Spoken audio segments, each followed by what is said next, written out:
Web hosting लेने की तैयारी कर रहे हैं आप, तो आपके पास कई सारी सर्विस कैटेगरी आ जाती हैं जिनमें से आप देखकर उसे कंफ्यूज भी हो जाते हैं। Shared hosting, VPS hosting, dedicated hosting, और सबका अपना अपना अलग अलग प्राइस होता है और आप कंफ्यूज हो जाते हैं कि एग्जैक्टली इनमें डिफरेंस है क्या। एज ए टेक्निकली अगर आप इन चीज़ों को समझते हैं तो नो डाउट आपको इस चीज़ को आगे समझने की नीड नहीं है। बट अगर आप एकदम टेक्निकली न्यू हैं, आप बिल्कुल इसको नहीं जानते सर्वर्स के बारे में, होस्टिंग के बारे में, तो ये वीडियो आपके लिए काम का होने वाला है। शेयर्ड होस्टिंग की बात करें तो इसमें आपको एक स्पेसिफिक सर्वर रहता है, एक बड़ी मशीन होती है जिसमें आपको जस्ट एक छोटा सा अकाउंट क्रिएट करके दे दिया जाता है।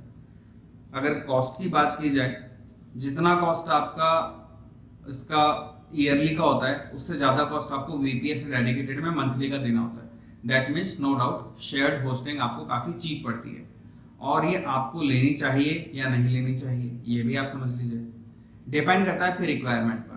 अगर आप एक ऐसा स्टार्टअप अपनी वेबसाइट जस्ट स्टार्ट करा है आपने, आपकी वेबसाइट पर कोई इतना ट्रैफिक नहीं है, कोई इतना लोड नहीं है, आपको इनिशियली कोई बहुत ज़्यादा परफॉर्मेंस से आपको रूल नहीं है, अगर कभी कभार आपकी वेबसाइट डाउन हो जाती है या किसी तरह का कोई ऐसा लोड वगैरह थोड़ा बहुत रहता है तो आपको उससे कोई ज़्यादा प्रॉब्लम नहीं है, या आपका बिल्कुल न्यू बिजनेस है, आपको ऐसा उसमें कोई परफॉर्मेंस वगैरह का कोई भी ऐसा रिक्वायरमेंट नहीं है, तो आप शेयर्ड होस्टिंग की तरफ जा सकते हैं। और ये चीप बहुत पड़ती है काफ़ी, बाकी की जो दूसरे सर्विसेज हैं दोनों कैटेगरीज मैंने बताई उनसे काफ़ी सस्ती पड़ती है। अब ये सस्ती क्यों पड़ती है, तो उसके लिए सबसे पहले आपको शेयर्ड होस्टिंग का आर्किटेक्चर समझने की ज़रूरत है। आर्किटेक्चर की अगर बात करें तो शेयर्ड होस्टिंग नाम से पता चलता है, शेयर्ड मतलब आपको किसी चीज़ का शेयर्ड एक हिस्सा मिल रहा है। बिल्कुल एक बड़ा सर्वर रहता है आपके पास और प्रोवाइडर उस एक स्पेसिफिक सर्वर में से एक छोटा सा अकाउंट क्रिएट करके आपको दे देते हैं और आप उस अकाउंट में उस स्पेसिफिक स्पेस को यूज़ करते हैं। ठीक है, तो वो आपके लिए शेयर्ड होस्टिंग में हो जाता है। अगर इसका एक लाइव एग्जांपल की बात करूं तो आप इमेजिन करिए कि आप अपने को जो भी आपका प्लेस है वहां से आप कहीं विजिट कर रहे हैं। एग्जांपल के लिए आप गोवा जा रहे हैं, तो गोवा तक का एक डिस्टेंस आपको कैसे कवर करना है। आप बाय फ्लाइट भी जा सकते हैं, बाय ट्रेन भी जा सकते हैं, बाय बस भी जा सकते हैं, या आपका अपने पास आपका खुद का ऑन व्हीकल है तो आप उस पर भी जा सकते हैं, या कोई कैब वगैरह भी बुक कर सकते हैं। अब यहाँ अगर शेयर्ड की बात करें, एग्जाम्पल के लिए आपने बस हायर करी है, तो अगर आप बस में जाएंगे तो आपको एक टिकट मिलेगा, आप जा रहे हैं, आपके साथ कोई भी जा रहा है तो आपको एक सीट मिल जाएगी आपकी, बाकी उसके अलावा जो बाकी की सीट्स हैं वो शेयर्ड पर हैं, वो लोग भी एक टिकट बाय करके उन सीट्स पर रिजर्व होकर लेकर जा रहे हैं। अब आपके लोकेशन से गोवा का जो भी डिस्टेंस है उसको कवर करने के बीच में हो सकता है कहीं पर टायर पंचर हो जाए, या बाकी के किसी जो मेंबर हैं उनमें से किसी का आपस में किसी बात को लेकर झगड़ा हो जाए या कुछ भी मिसहैपनिंग हो जाए,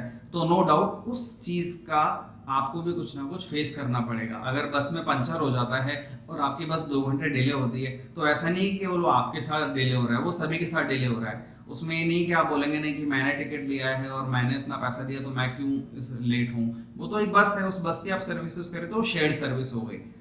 अब ये तो थी आपकी शेयर्ड सर्विस। इसी तरह से आप शेयर्ड होस्टिंग को रिप्रेजेंट कर सकते हैं। एक सर्वर है, उस पर मल्टीपल अकाउंट्स बने हुए हैं, उसमें से एक छोटा सा अकाउंट आपको दे दिया जाता है। अब आप अपनी सर्विस उसमें यूज कर रहे हैं। प्रॉब्लम कहाँ आती है, अगर किसी दूसरे अकाउंट से कोई प्रॉब्लम आता है, लोड आता है, या उस पर हैकिंग अटैक होता है, या पूरे सर्वर पे किसी तरह का कोई अटैक आ जाता है, किसी भी तरह की मिसहैपनिंग होती है जिसकी वजह से सर्वर में प्रॉब्लम आता है, तो उसका फेस आपको भी करना पड़ेगा और बाकी को उन सभी मेंबर को करना पड़ेगा जिनका अकाउंट उस स्पेसिफिक सर्वर पर होस्टेड है। तो उम्मीद करता हूँ समझ गए होंगे। अब सेकंड बात करते हैं इसी चीज को वीपीएस में। तो वीपीएस क्या होता है, एक आपने लाइक एक कैब हायर कर ली, ठीक है, या आपने अपनी खुद की ऑन व्हीकल पर आप जा रहे हैं। अब अगर कार का टायर पंचर होता है या कुछ भी प्रॉब्लम होती है, आपको ट्रैफिक पुलिस वगैरह रोकती है, तो वो सब आपके साथ होगा, आपके स्पेसिफिक चीज पर होगा और बाकी से उससे किसी चीज का कोई लेना देना नहीं है। आपकी अपनी पर्सनल कार है, आप उस पर जा रहे हैं और अगर आपको कोई रोक रहा है या आपके टायर पंचर हो रहा है तो जस्ट आपको उस चीज का प्रॉब्लम फेस करना है और आप अपने अकॉर्डिंग उस चीज को फिक्स आउट करके निकल भी जाएंगे, तो इससे बाकी किसी को कोई प्रॉब्लम नहीं होगा। तो समझ गए आप, ये था आपका वीपीएस होस्टिंग। इसमें जस्ट आपको बड़ी मशीन में से एक छोटा सा एक वीएम क्रिएट करके, जिससे हम लोग एक स्पेसिफिक अकाउंट भी बोल सकते हैं, वो क्रिएट करके दे दिया जाता है। बट इसमें आपको कई सारी चीजें होती हैं जो आपकी खुद की ऑन होती है और आपको पूरा प्रिविलेजेस दे दिया जाता है, ये वीपीएस में आ जाता है। सिमिलर चीज क्लाउड में भी होती है। जस्ट क्लाउड एक ऐसा इंटरफेस आर्किटेक्चर हो गया या ऐसा इंटरफेस हो गया जिसमें आपके जो रिसोर्स हैं, रैम वगैरह, कोर वगैरह, ये आपके अपग्रेड डाउनग्रेड हो जाते हैं। शेयर्ड होस्टिंग में ऐसा नहीं होता। शेयर्ड होस्टिंग में एक बार आपको जो स्टैंडर्ड दे दिया गया डिस्क स्पेस के साथ, वही दिया जाएगा। आपको कभी भी यह पता नहीं चलेगा कि आपके सर्वर का रैम कितना है, कोर कितना है, क्या यूटिलाइजेशन है, कितना वो लोड वगैरह ले सकता है। डेडिकेटेड की अगर बात करें तो डेडिकेटेड सिमिलरली वीपीएस की तरह होता है, बट डिफरेंस इतना होता है कि डेडिकेटेड में आपके पास एक डेडिकेटेड पूरी मशीन होती है। इसका प्लस पॉइंट ये है कि उस पर आपका सारी चीज़ें आपके लिए फिजिकली अवेलेबल है। अगर कुछ प्रॉब्लम होता है तो वहां पर सेम आपके साथ ही प्रॉब्लम होगा और उससे किसी दूसरी मशीन को कोई प्रॉब्लम नहीं होगा। आपको सारी चीज़ें उसको मैनेज करनी पड़ेंगी। इसका बेनिफिट यही है कि इसका जो लोड स्टेटस होता है वो स्पेसिफिक फिजिकल मशीन मिल रही है तो उसका काफ़ी हाई स्टेटस होता है और ये हाई स्ट्रॉन्ग लेवल पर की कॉन्फ़िगरेशन पर ही आपको मिलती है। इसका नेगेटिव पॉइंट की अगर बात करें, जहां आप क्लाउड में अपने अकॉर्डिंग, अपने रिक्वायरमेंट के अकॉर्डिंग अपना रिसोर्स वगैरह अपग्रेड डाउनग्रेड करा सकते हैं, डेडिकेटेड में पॉसिबल नहीं होता है। अगर आपको अपग्रेड या डाउनग्रेड कराना है तो आपको इसके लिए पूरी डेडिकेटेड मशीन का न्यू सेटअप कराना होगा और उसके लिए टाइम भी बहुत कंज्यूम होगा।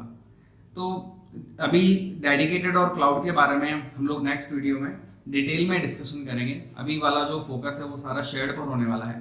तो शेयर्ड का मैंने आपको बताया कि इसमें केवल आपको डिस्क स्पेस वगैरह के अकॉर्डिंग अकाउंट मिलता है। ये आपको इस अकॉर्डिंग अकाउंट मिल जाएगा कि आप उस पर कितनी वेबसाइट होस्ट कर सकते हैं। और इस पर आप अगर कोई हैवी प्रोजेक्ट रन करने वाले हैं तो आप मानकर चलिए कि वो लॉन्ग लास्टिंग रन नहीं हो पाएगा। उसके लिए आपको एटलीस्ट वीपीएस क्लाउड वगैरह पर या डेडिकेटेड पर ही जाना पड़ेगा।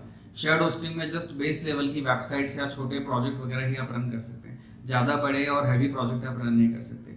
अगर आप एक अच्छा प्रोवाइडर ढूंढ रहे हैं, वैसे मार्केट में काफ़ी सारे हैं, बट फिर भी अगर मेरे रिकमेंडेशन से आप कोई प्रोवाइडर सर्च कर रहे हैं तो आप डिस्क्रिप्शन में लिंक देख सकते हैं। आपको काफ़ी सारे प्रोवाइडर हैं जिनमें बेस्ट सोल्यूशन और सर्विसेज विद सपोर्ट आपको मिल जाएगा। उम्मीद करता हूँ शेयर्ड होस्टिंग के बारे में आप काफ़ी कुछ समझ गए होंगे। Thank you.